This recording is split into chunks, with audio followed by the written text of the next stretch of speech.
Hoy vamos a hablar de la última parte del Imperio Nuevo y del éxodo del pueblo de Israel.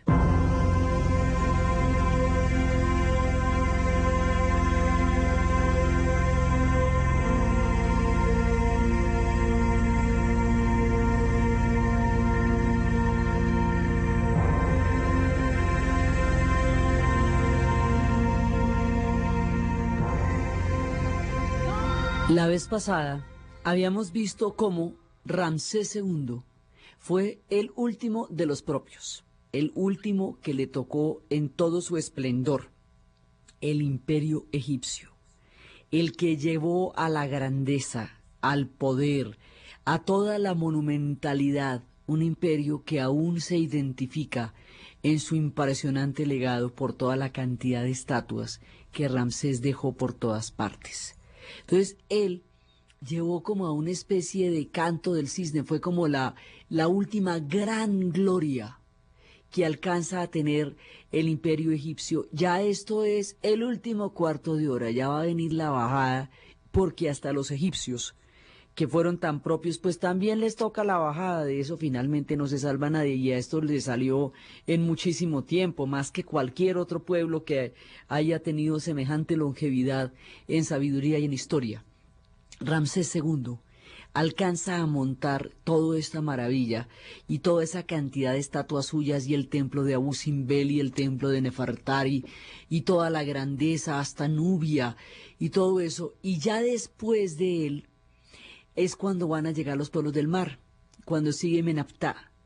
Ahí en ese momento es cuando vienen los ataques por el Mediterráneo, que hasta entonces se había constituido en una barrera natural por la cual no entraban los enemigos, y había logrado mantener durante mucho tiempo toda esta continuidad próspera del imperio de los egipcios. Entonces ahora quedan, ya en la bajada, cuando los pueblos del mar eventualmente van a terminar poniendo en muchísimos aprietos a los egipcios, y ya se acerca el fin del imperio nuevo.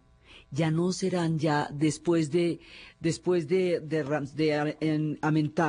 Meneptah, va a venir Ramsés III, y finalmente él va a nombrar a un sacerdote, Eritor, como sacerdote de Amón.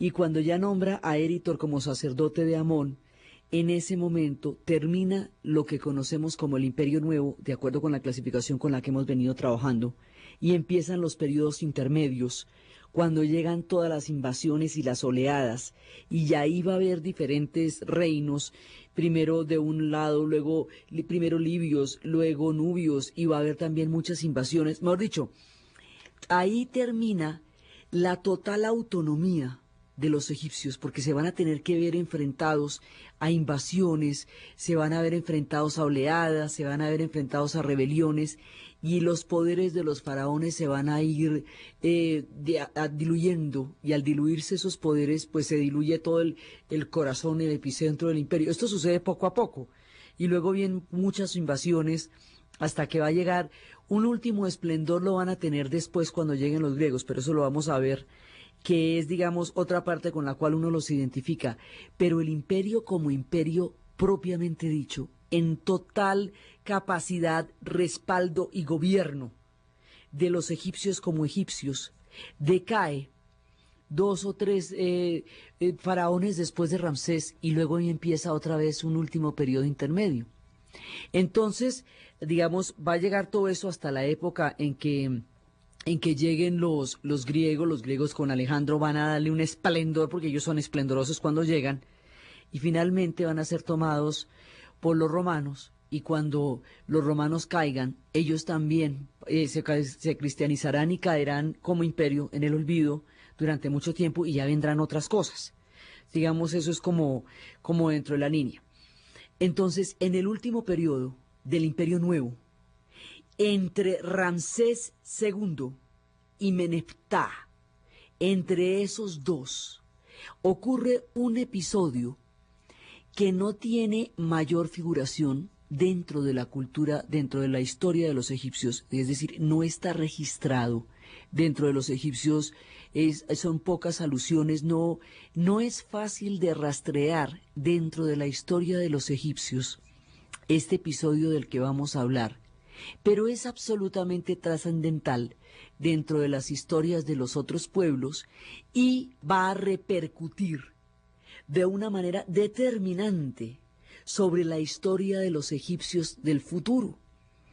En este tiempo, entre Ramsés II y Meneptah, particularmente en el tiempo de Meneptah, ocurre el éxodo del pueblo de Israel, la salida de Egipto y la llegada a las tierras prometidas de Canaán.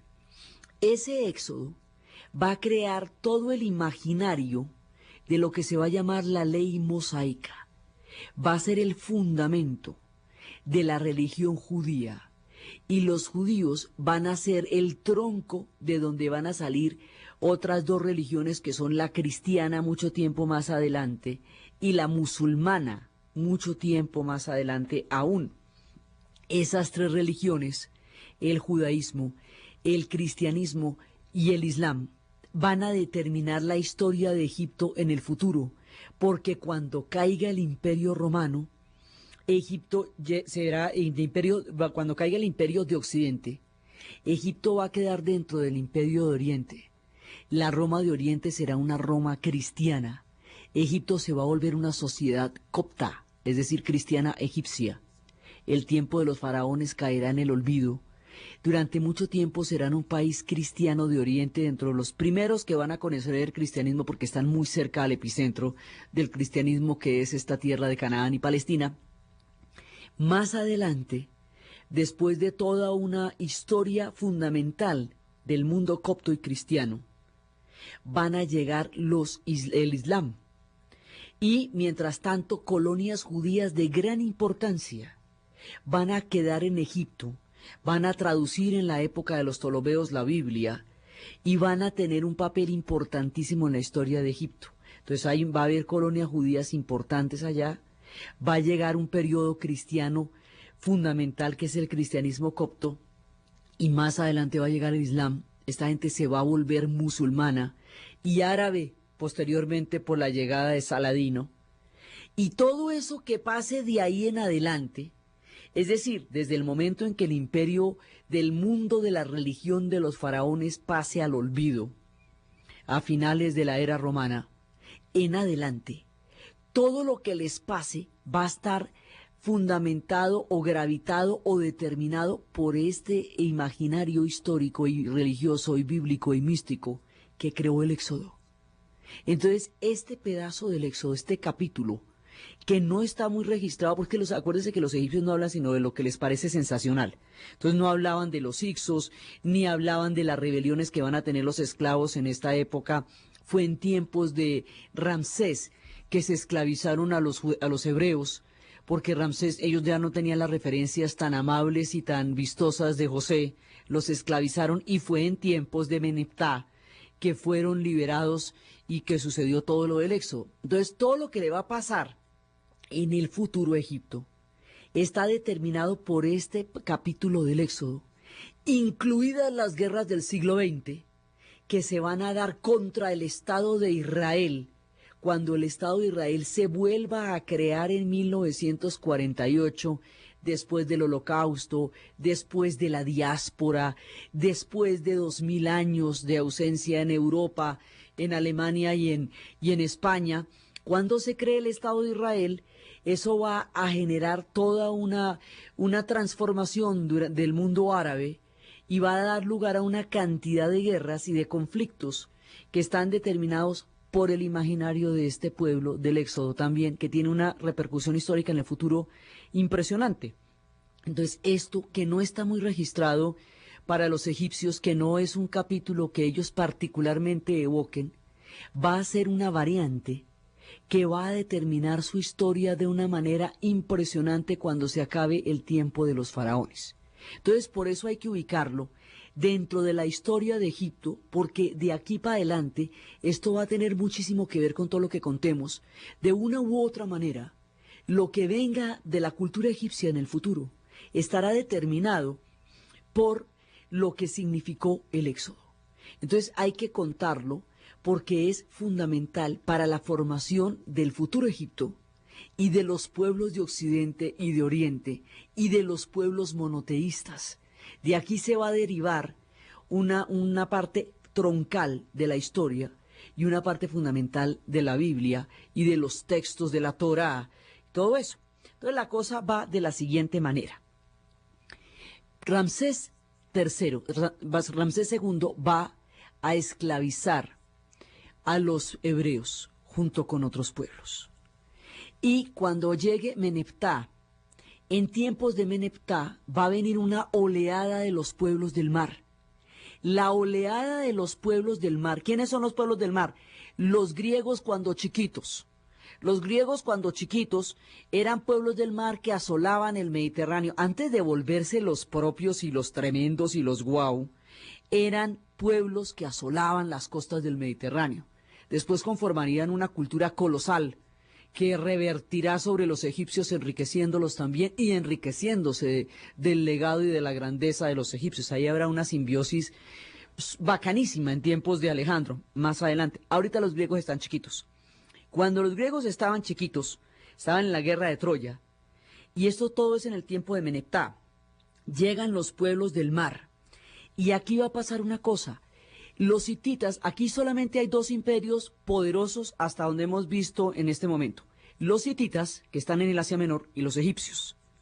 Los hititas van a ser asolados por los pueblos del mar. Y los egipcios van a enfrentar una oleada de pueblos del mar que bajan por el Mediterráneo. Esto debilita a los dos imperios. Y al debilitarse los dos imperios, y al replegarse ese poder, entonces los esclavos van a poder liberarse, van a poder rebelarse y van a poder regresar a sus tierras. Si no se debilitan los hititas y los egipcios, si la oleada de los pueblos del mar no hubiera sacudido los cimientos de la seguridad del imperio, no se hubiera podido dar un chance para los pueblos que estaban sometidos por los egipcios, para que los hebreos salieran de Egipto, se fueran hacia Canaán, la conquistaran y tuvieran un periodo de esplendor en el que pudieran crear los reinos de David y Salomón. Entonces ellos, digamos, todo eso no hubiera pasado si no se debilitan los imperios donde ellos estaban cautivos. Y es ahí donde los pueblos del corredor, es decir, el corredor que queda entre el mundo de los hititas y el mundo de los egipcios, ese y el corredor que queda entre los pueblos de la media luna fértil del Tigris y el Éufrates, el corredor que queda en todo eso es la Cananea, es Palestina. Entonces esos pueblos van a tener un cuartico de hora en el momento en que los imperios que están al lado y lado se debilitan, ¿sí pilla? Entonces eso es lo que va a pasar y por eso es que a Meneptá le va a tocar el éxodo. Entonces ahí hay una papaya, como quien dice. Una papaya que le permite a un poco de pueblos que de otra manera no hubieran podido desafiar semejante poder tan grande, empezar a pensar en una rebelión y en una salida y en una búsqueda de las tierras originales y del mito de toda la evocación de la tierra prometida. Entonces, en ese momento, cuando las cosas están así de bravas, cuando los pueblos del mar están asolando a los egipcios y a Meneptá le toca enfrentar eso y le toca ver cómo se debilita y mira a ver cómo hace, y los hititas por el otro lado también están bastante resquebrajados. En ese entonces contaban durante muchas generaciones los textos que se conocían como de historia sagrada, eso lo contaban de memoria. Entonces decían, habiendo Moisés avanzado en edad, dolíase del padecimiento de sus hermanos. Tenía ya 40 años cuando un día, viendo a un egipcio que pegaba a un hebreo, fue tal su indignación que le mató y le sepultó en la arena. A consecuencia de este acto, tuvo que marcharse de la corte de Egipto. Fue acogido benévolamente en el país de Madián por Jetro, sacerdote del Altísimo, quien le dio por esposa a una de sus hijas y le confió el cuidado de sus ganados. Un día que Moisés los apacentaba, allí vio al pie del monte Horeb una zarza que ardía sin consumirse. Moisés se acercó para ver la maravilla que tenía ante sus ojos, cuando oyó una voz que le dijo, Moisés, Moisés, no te acerques, quítate el calzado de tus pies, porque la tierra que estás pisando es santa. Yo soy el Dios de tu padre Abraham, de Isaac y de Jacob. Moisés, no osando mirar a Dios, cubrióse el rostro inmediatamente, y el Señor prosiguió: he visto la aflicción de mi pueblo en Egipto. Yo te enviaré al faraón para que saques de allá a mi pueblo. Y en señal de que yo te he mandado, te daré el poder de obrar milagros. Así fue que le dijeron. Entonces, bueno, eso sí, los milagros que obró eran absolutamente fantásticos. Entonces, con esta, digamos, con esta proclama, Moisés se va a dar a la tarea de sacar al pueblo de Israel de Egipto y llevarlos a la tierra prometida, que es Canaán, Palestina. Y eso sucede en tiempos de Orenheb. Entonces, lo que va a suceder ahí es lo que va a determinar una parte importantísima. Ahí es cuando se sitúa lo de las plagas, y se cree que las plagas tienen una explicación histórica en la cantidad de asolados que fueron los pueblos del mar y de cómo trajeron muchísimas desgracias sobre Egipto. El asunto es que la salida, el orden de la salida y todo lo que el pueblo hebreo tuvo que hacer para salir de Israel, de Egipto, para llegar a la tierra prometida, se va a convertir en el fundamento del rito, en el fundamento de la doctrina, en el fundamento de toda la mirada cósmica y mística que ellos tienen del mundo. Y por eso, paso por paso, esto va a ser importantísimo para la identidad y la formación del pueblo hebreo.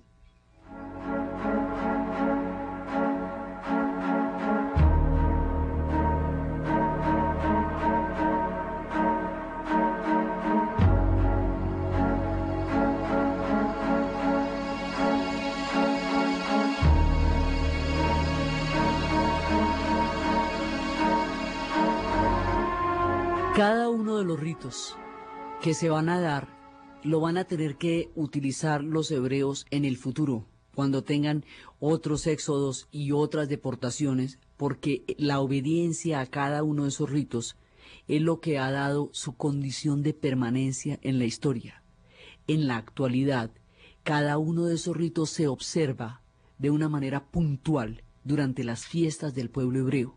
Entonces, por ejemplo, cuando tuvieron que poner la señal en las puertas de los pueblos, de toda la gente hebrea, para cuando iban a matar a los primogénitos de Egipto, incluidos del faraón, y para que no mataran a los primogénitos de los hebreos, había que poner una señal.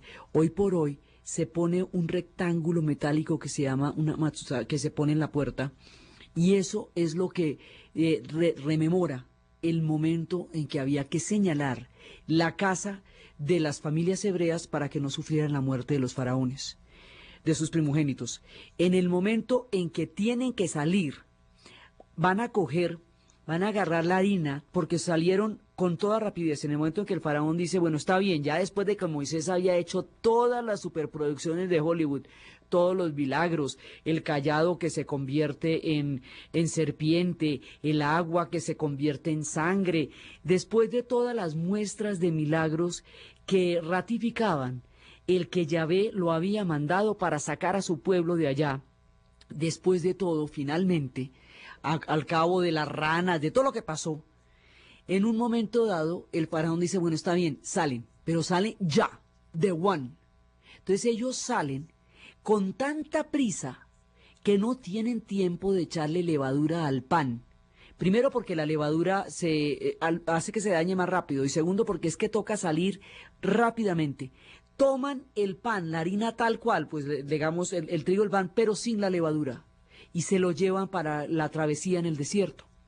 Por eso, en la fiesta de ellos, en las fiestas de las Pascuas, se come el pan sin levadura, para recordar cómo salieron con la masa que tenían, pero sin la harina.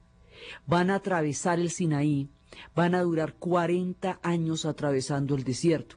Se dice que duraron 40 años porque es que eso no es tan largo. Esos Lones de Arabia se lo caminó en un minutico para ir a contar que se había tomado Acabá ante los oficiales ingleses en el Cairo a comienzos del siglo XX. Entonces uno dice, bueno, ¿cómo se van a echar 40 años dándole vueltas al Sinaí? Hay quienes dicen que para crear la tierra prometida y para poderla habitar, no podían llegar esclavos porque la conciencia de la esclavitud se prolongaría en la tierra prometida y afectaría lo que sería un futuro periodo de grandeza, porque ellos iban era a conquistar y a enfrentarse con los pueblos que en ese momento estaban viviendo en Canaán y Palestina. Entonces hay quienes dicen que era para acabar la conciencia hasta que la generación que había sido esclavo muriera, para que los que llegaran fueran una generación libre. Hay quienes dicen eso. Cuando estaban atravesando el Sinaí, es cuando va a llover el maná. Todo esto es puntual, es importante. Cuando Moisés se fue a recibir las leyes que le dio Yahvé y que van a ser el fundamento de la ley, en ese momento el pueblo de Israel se despelota, se enrumba, se pone frenético y empieza a adorar un becerro de oro. Cuando Moisés baja, rompe las tablas de la ley y luego vuelven y le dan otras, ese sentimiento de culpabilidad y de falta que siente el pueblo hebreo frente a Yahvé por haber adorado a un becerro dorado mientras estaba repartiéndose e inscribiéndose la ley, ellos lo van a recordar en una fiesta que se llama Yom Kippur. Yom Kippur significa expiación, y durante el Yom Kippur ellos van a recordar la expiación, o sea, el perdón a la falta que cometieron con Yahvé por haber incurrido en la idolatría mientras estaba Moisés hablando con él. Todo esto es importante en el futuro. En una de esas celebraciones del Yom Kippur va a ocurrir una de las guerras más bravas de todo el conflicto entre los árabes y los israelíes en el siglo XX. O sea, cada una de estas cosas tiene su cuento en lo que vamos a decir más adelante. Entonces, el pueblo de Israel va por el desierto y finalmente va a llegar a Palestina, a la tierra prometida. Eso no la va a ver Moisés. Moisés la atisba, pero no llega allá porque dudó en el último minuto y ya ves, serísimo con esas cosas. Entonces, se dice que esa ley de Moisés, o sea, todo este relato, fue inspirado por Dios, por Yahvé, a Moisés. Y que Moisés lo va, digamos, a través de su palabra, esto va a ser transcrito en 5 libros. Esos 5 libros son el Génesis, el Éxodo, el Levítico, los Números y el Deuteronomio. Y a eso los griegos, como todo esto lo vamos a saber por los griegos también, lo van a llamar el Pentateuco.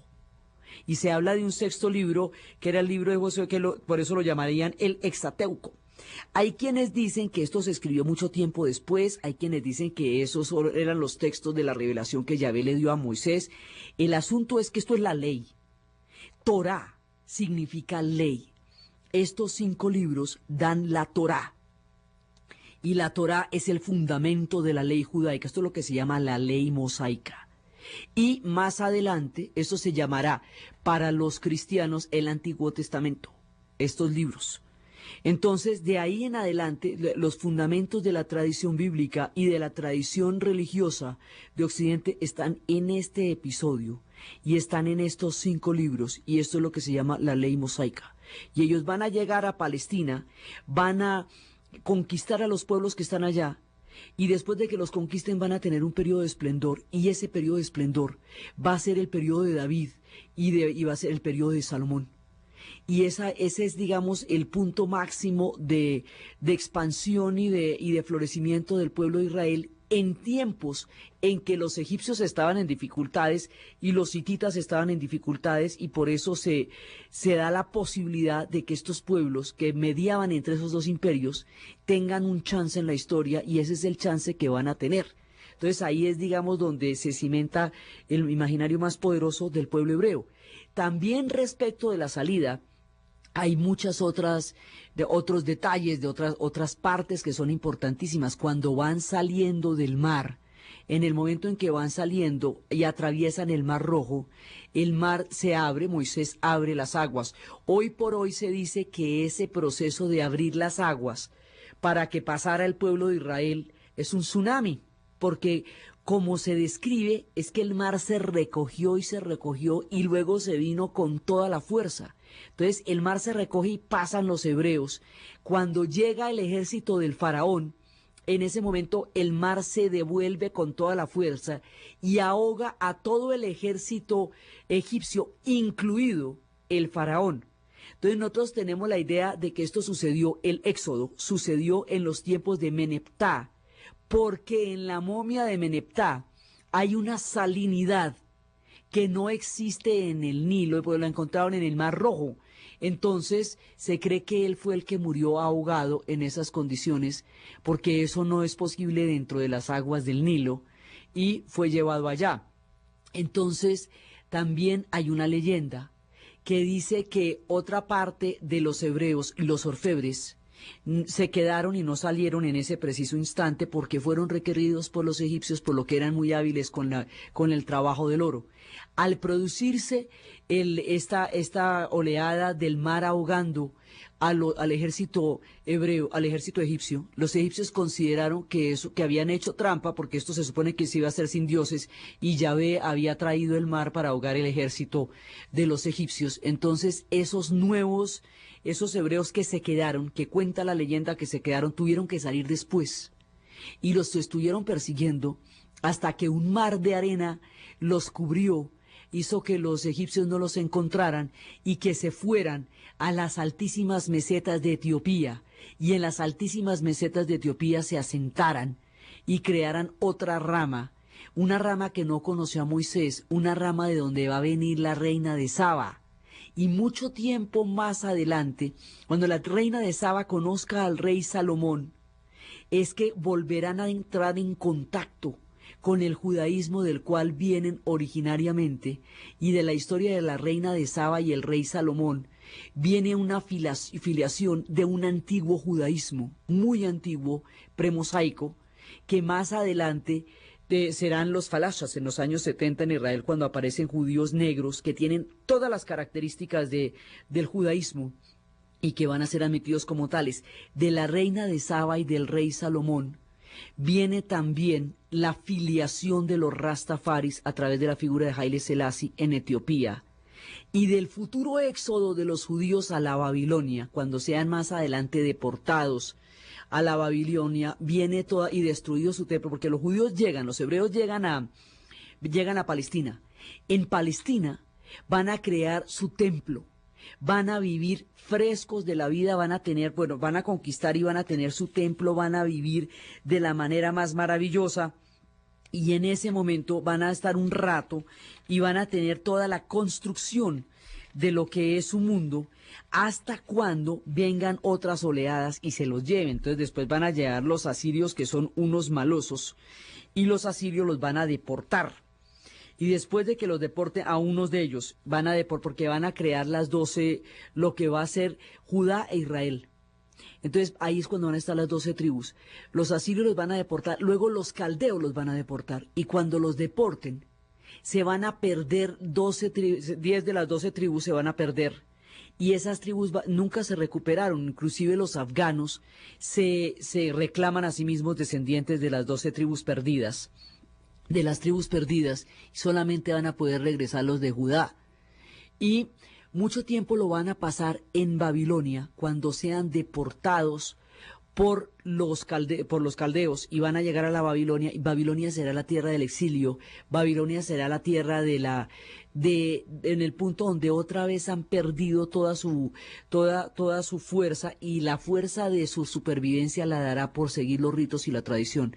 Por eso, los pueblos que se reclaman descendientes de estas tradiciones, entre ellos los Rastafaris, hablan de la Babilonia en el mismo sentido en que lo sentían los judíos, como una tierra extraña, donde están totalmente desprovistos de su esencia, porque están en una tierra que no es la tierra que no es su tierra sagrada, que no es su tierra de origen, y a eso la llaman la Babilonia, las grandes capitales en donde hoy habitan, y hablan de Sión como la tierra donde pertenecen espiritualmente, en la misma tradición de los hebreos. Los hebreos hablan de Sión, que es la colina sobre la cual se edificó el templo de Jerusalén, como la tierra, el punto donde emana la fuerza de su religión es Sión. Sión es el estado espiritual a donde ellos pertenecen.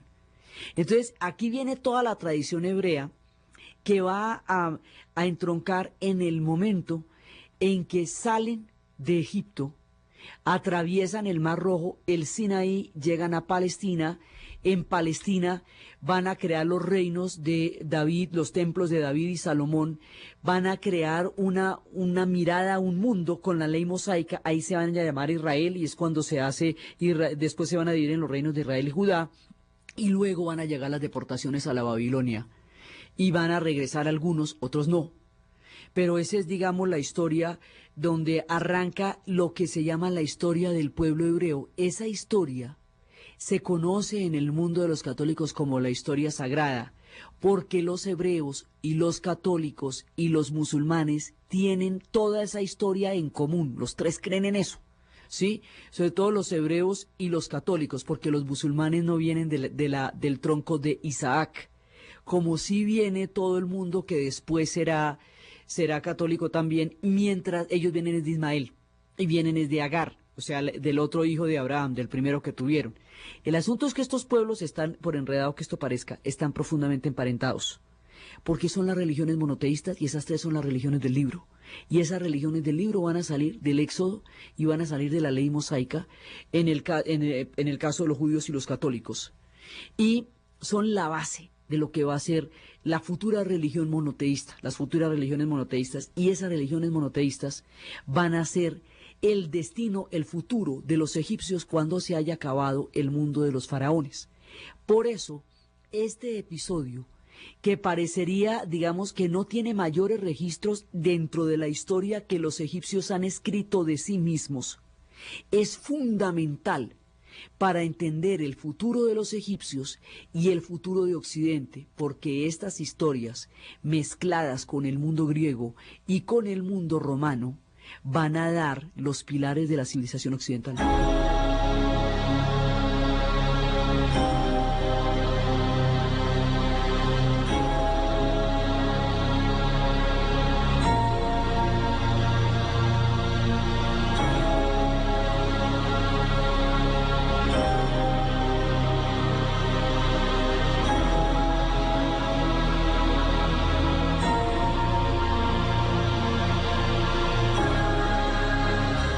Los capítulos relacionados con el Éxodo van a dar lugar a una cantidad de leyendas. A la leyenda del rey Salomón y la reina de Saba, que es la de Maqueda, que es una mujer que juró no desposarse para que su reino no se perdiera y juró no enamorarse y creó toda una mirada totalmente distinta, prohibió el amor, pero también hizo un montón de leyes feministas, era un personaje bastante complejo, hasta cuando Salomón la haría enamorarse de él porque renunciara a su juramento, porque la invitó a Jerusalén y la hizo beber vino y le hizo prometer que no iba a beber del agua de los palacios sagrados, y ella tomó mucho vino y con la sed bebió del agua de los palacios sagrados, y él dijo que le perdonaba la ofensa si ella se perdonaba a sí misma, y se pudieron casar ellos dos.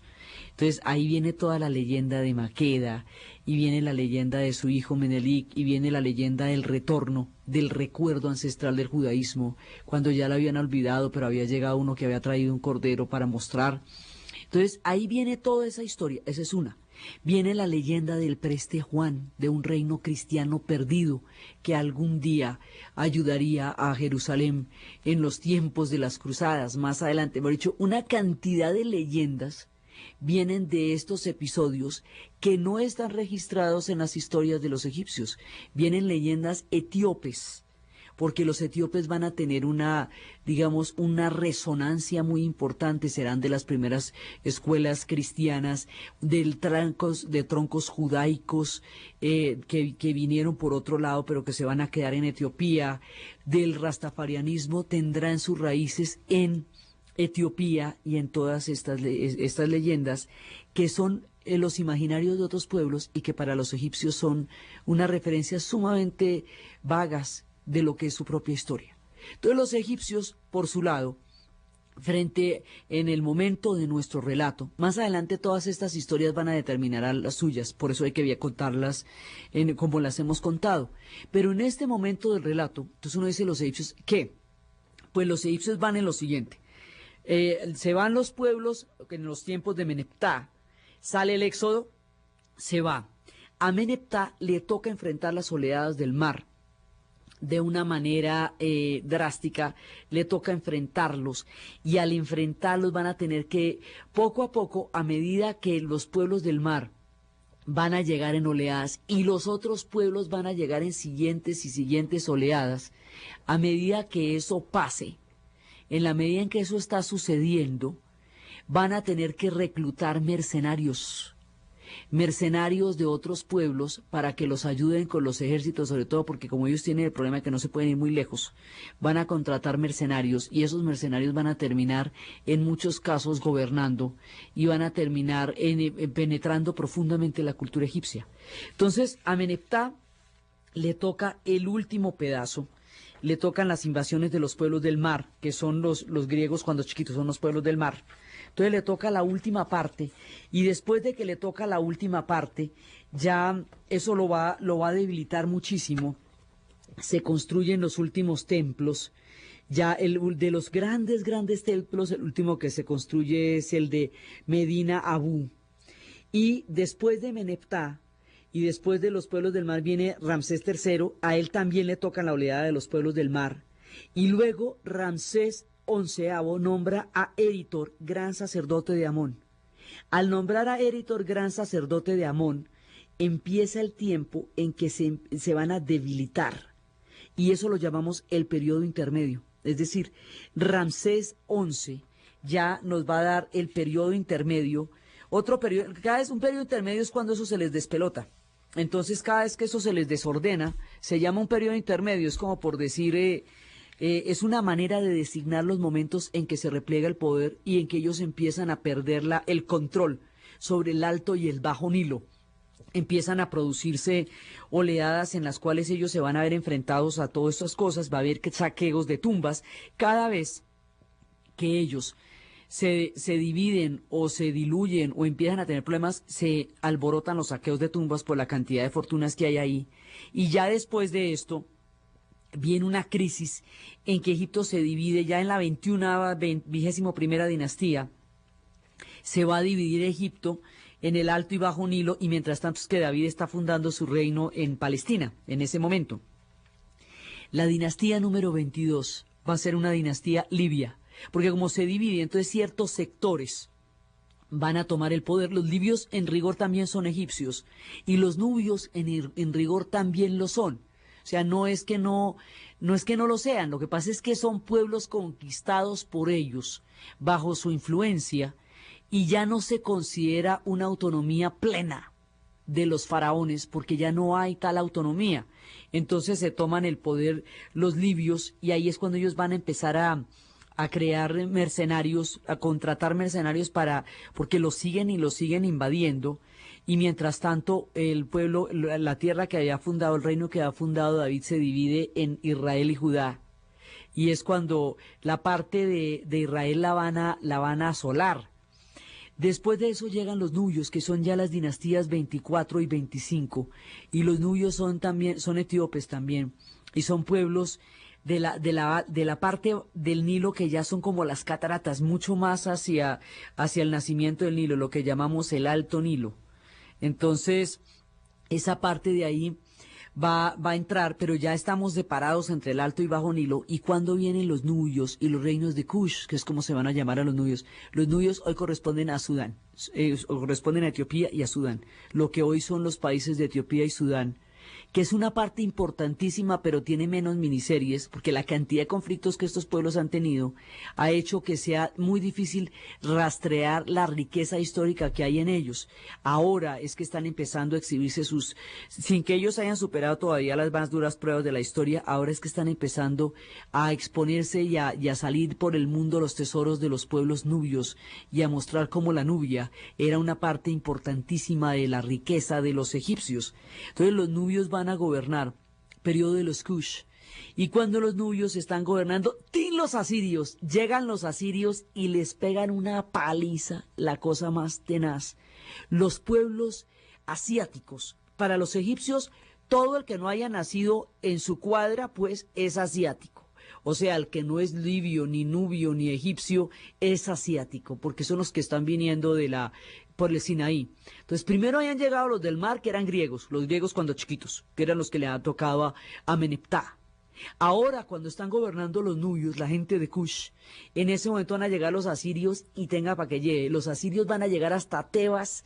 Los asirios van a ser, pero rudos, rudos verdaderamente.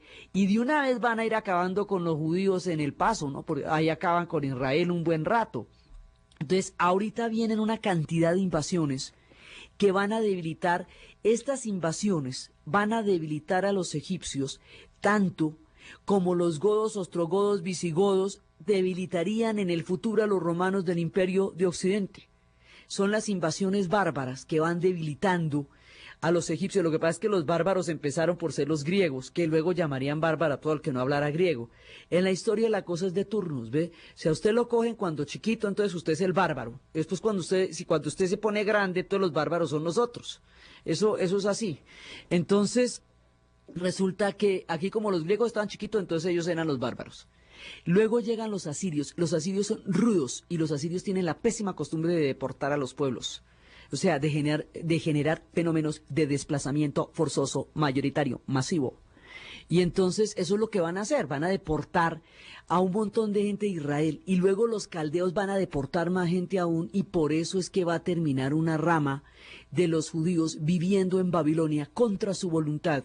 Y por eso es que Babilonia, desde el punto de vista hebreo, no va a ser la capital del mundo. Babilonia en ese momento era la capital del mundo, o sea, tomarse de la Babilonia era estar en el corazón de la tierra. Fue durante 14 siglos la capital del mundo. Hoy por hoy, Babilonia, lo que era Babilonia, queda en Irak. Y mejor dicho, ahí sí apague y vámonos, porque cómo le parece que está eso por allá. Entonces, resulta que Babilonia era la dureza. Babilonia era como decir París, Nueva York, Londres actualmente.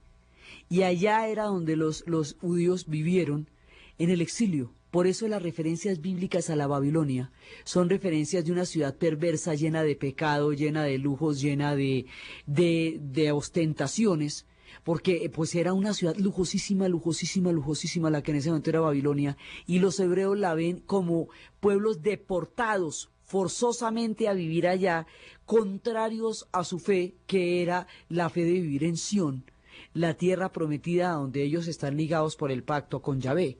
Entonces, cuando llegan los asirios, de pasada, deportan y arrasan a Israel y van a llegar en la misma pasada hasta donde los egipcios y van a debilitar a los egipcios muchísimo. Y ahí en ese momento va a haber mercenarios judíos que estén luchando en el ejército egipcio y mercenarios griegos que estén luchando con ellos. Entonces vienen los periodos saitas y luego va a venir el periodo después de que vienen los asirios y les pegan semejante abrochada tan tenaz.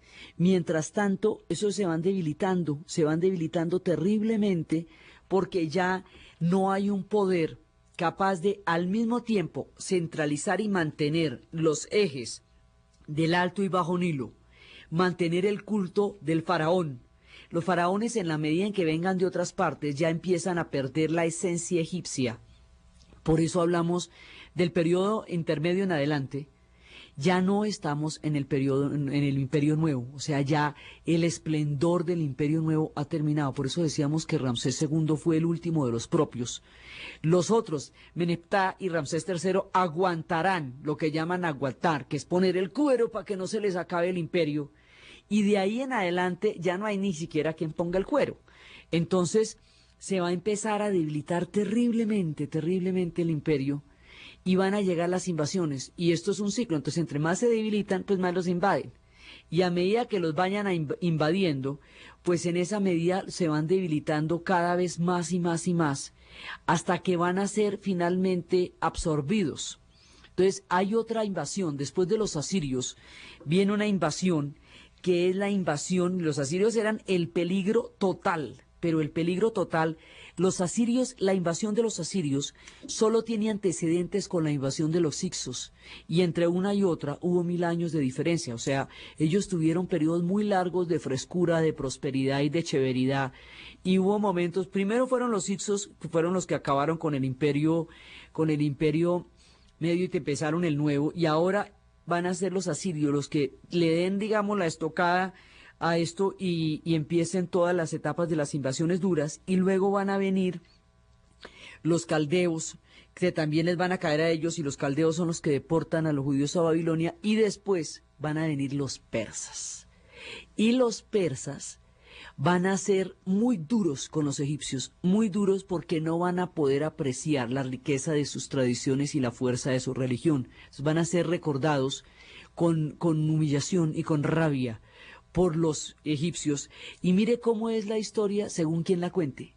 Desde el punto de vista de los hebreos, los persas eran unos príncipes y se portaron regios, porque fue Ciro el que liberó a los judíos que estaban en Babilonia y les permitió regresar de nuevo a Canaán y a Palestina y a Sión. Entonces, desde el punto de vista de los hebreos, los persas fueron los liberadores de su exilio doloroso y penoso en Babilonia, exilio que había determinado la destrucción del templo y que había determinado una separación dolorosísima, y del que solamente sobrevivirían siguiendo cada uno de los ritos de lo que les pasó en la salida de Egipto. Cada uno de esos ritos es el lazo que ellos tienen con su propia fe. Entonces van a regresar muchos, otros no, entonces se van a quedar por el camino, pero muchos van a regresar para que pueda existir otro nuevo periodo de florecimiento del pueblo hebreo. Entonces, para los hebreos, los persas son los propios. Para los egipcios, los persas son una gente rudísima que no tenía el nivel de la sofisticación que ellos tenían, pero que en cambio intentaron imponerles sus costumbres. Para los griegos, los persas son los principales enemigos. Entonces, cada cual habla de la feria según cómo le van a ella. Para los egipcios, fueron terribles y lo recuerdan con muchísima bronca. Entonces, más adelante, a medida que los griegos van creciendo y se van desarrollando, cuando los griegos se van a enfrentar a los persas y los persas se van con todos los hierros, en ese momento hay una rebelión de los egipcios.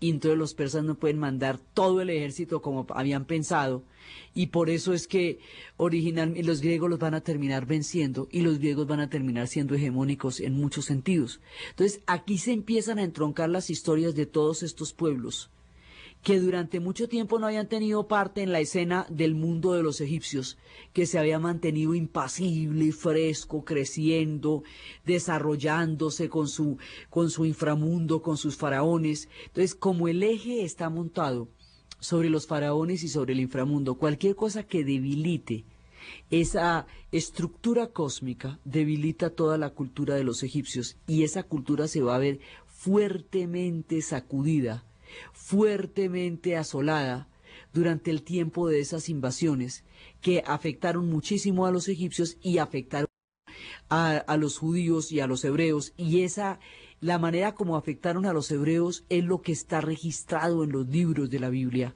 Y como la Biblia hemos visto en la base de las religiones monoteístas, eso va a ser, digamos, una historia que se va a universalizar como una historia de fe de los pueblos que vienen de estos troncos de religiones, ¿sí? Entonces, les dan muy duro a los egipcios en este momento. Los egipcios ya pierden la capacidad de reacción, van a tener que contratar mercenarios, y al contratar mercenarios, pues eventualmente los mercenarios se van a terminar tomando el poder, que es lo que pasa siempre que usted contrata una guardia, ¿sí? Van a terminar tomándose el poder y van a terminar suplantando muchas veces. Entonces, de esta época, cuando van a llegar los egipcios, ya cuando se están debilitando ya, va a haber muchos griegos, primero como mercenarios. Los griegos eran unos soldados durísimos, entonces le peleaban a todo el mundo. Peleaban con los persas, peleaban con los egipcios, peleaban con los que les diera el billete.